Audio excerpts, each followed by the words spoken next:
take it real soon. Welcome back to the channel. We've got a Civic in that we do a Sidewinder build on now. When we first get them in, our first priority is that we check the Civic over, sort of take photos of any damage that's already on the Civic, any things that are a cause for concern, and we send them out to the customer. Now, I'm obviously not going to go on video and pick faults to this customer's car, as that's private between us and the customer, but the car's on the ramp. We look under the car, we look inside, and we look on the outside. There's not much we can really check on the internal of the engine, anything like that. If the car's running and everything like that, we sort of assume it's sound. We could compression test it if extra was paid to have that done. However, we do this is sort of down to the owner to get it to us in a healthy working condition. So this one's, like I say, this one's in for a Sidewinder build. We're going to do the full build progress on the channel. And yeah, so what we do is we send a welcome pack out that'll have all these pictures in. It'll have all the points that we've sort of said are a cause for concern, anything that just to show that the customer's still happy for us to go ahead and build on the car. They will have to sign this document, and it just sort of gives us the go ahead to work with the car. Every customer will have this, and it's also a bit of a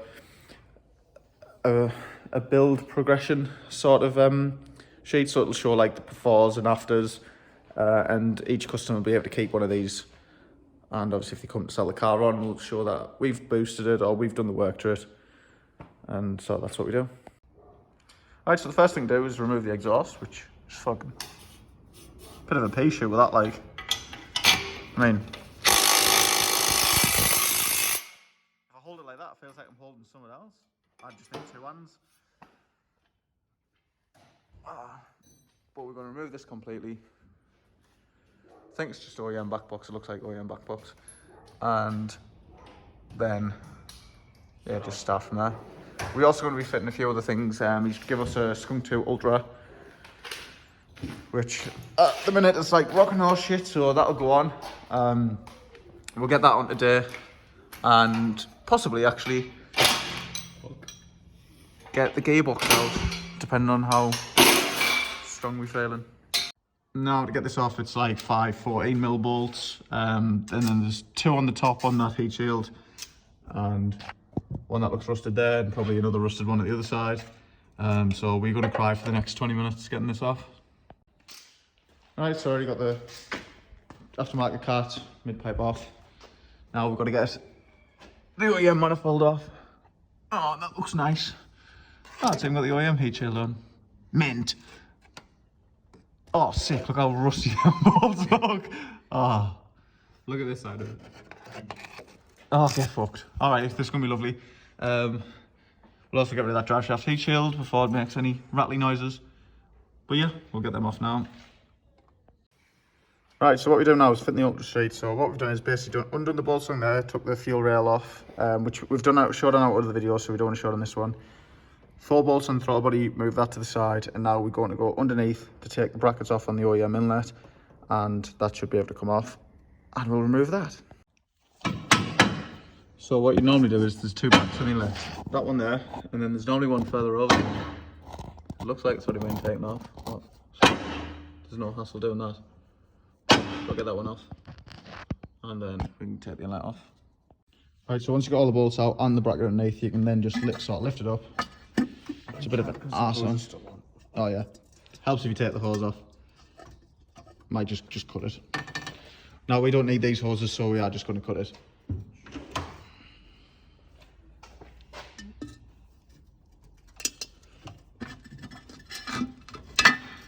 There we go, and then this just lifts out.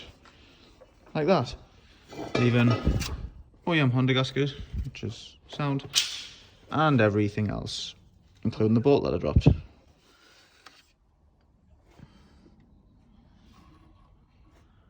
Yeah. Right, so when you remove the throttle body, what you've got to do is this had 2 lines, water lines going to the throttle body. Now we like to just cap them off, so all you do is put that hose back to there. Now we haven't put the new Jubilee clip on, we've just used the clips that were on the car already, and that just creates a loop sort of thing, and that's all you got to do when you remove the throttle body. Now what we can do is now sort of get the Ultra on, but we're going to leave it off for now anyway, because we're going to get the gearbox bolts out, and it's just easy to get the start motor bolt from here. So yeah, we'll sort the knock sensor's actually alright on this car by the looks of it. Don't want to pull it too much just in case, but it seems alright. So yeah. Right, so what we've basically done is put this on. It's just bolts and bolts underneath. We will be putting a 70mm throttle body on, and I will sort of be tucking these wire loom out the way underneath. But yeah, this is basically what we're doing today. It's a second-hand Ultra. We've then got what you need to do is, on the old one, you can either put new bolts in, or you can take the threads out of these, which we'll probably take the threads out of them because they're a funny size, and sticking it on that. Right, so unlike our budget build that we did, on this one we're actually going to do the clutch. So first things to do, I've already took them off stupidly, but I'll quickly show you. I just keep on forgetting about videoing. But you've got your gear linkages now. What we like to do is there's 3 bolts. Undo them 3 bolts. There'll be a clip on here because they'll sit on there. Right, undo them clips, pull it up and just pull this out the way. I've just sort of took them out the back because we're going to be dropping the box off to put a clutch in. Next thing you need to do is, now instead of like taking all, like you can let the fluid out with that and be a dick, but just these 2 bolts here, undo them, and then you can pull the whole clutch slave cylinder, yeah, that's right, out the way, and then you're sort of ready to drop the box. You've also got 3 sensors, which is one down the back, one there, unclip, move the loom out the way completely, just like I say, just tuck it out the way, and that gets it sort of somewhere near. We're just getting there, and we've only been on it for a few hours. Yeah. Right, so we've just got the fuel rail in place just to make sure everything's fit, but we've got the injectors to come 1000cc. Now this is a Sidewinder build, so this will be taken off there, and that'll be for our vacuum block. I'll eventually get it off. For our vacuum block, the underside one will be for our brake booster. Then that'll all come this side. Obviously we've got everything sort of out and ready for the gearbox to come out more or less, and then we put the stage 4 clutch in. We've got to then take this battery plate out, because the battery's going to the boot, which gives us room for our pipe work to come up. So yeah, to be fair, we've in the first few, well, 2 hours maybe? Yeah, just about 2 hours, we've gotten the car to sort of a position where we like, right, it's quite a good position to be in, ready for the Sidewinder manifold to go on, heat shield and shit like that. So yeah. Right, so what we're going to do now is we've mounted the radiator off camera just because it was a bit of a ball ache. Take the old one off, the fans just go on the back, goes in, but we've put a new radiator on just because his old one was fucked. Just no way saying it. We haven't done much else. Last fit part we showed you doing that. Throttle body's not even on properly yet, but we are getting there slowly but surely. The intercooler, we've put brackets at the bottom. Now the brackets are just the bottom support brackets. Once that's all mounted, we'll show you how that mounts up. Yeah, it's getting there. You want to get your aircon, so we'll get the aircon condenser, radiator, whatever it is. Yeah. Right, so the next thing we're going to do is take off the battery, well, the rust tray. It's probably a better thing to say. Now, I'd say it's normally 13 or 14 mils, I can't remember, but this one's 11 because the bolts were that rusty. So yeah, basically there's one there, 2 underneath, and this is just basically because we're relocating the battery to the boot. But yeah, we've got to take that off, so you do that.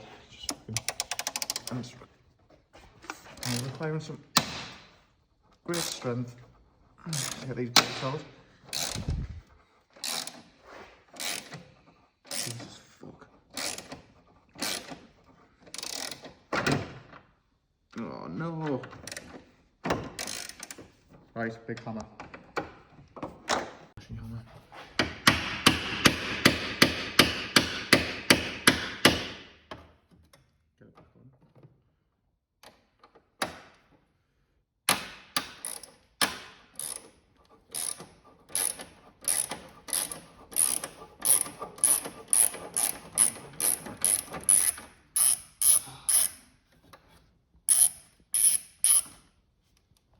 fucking defeated by a rusty bolt.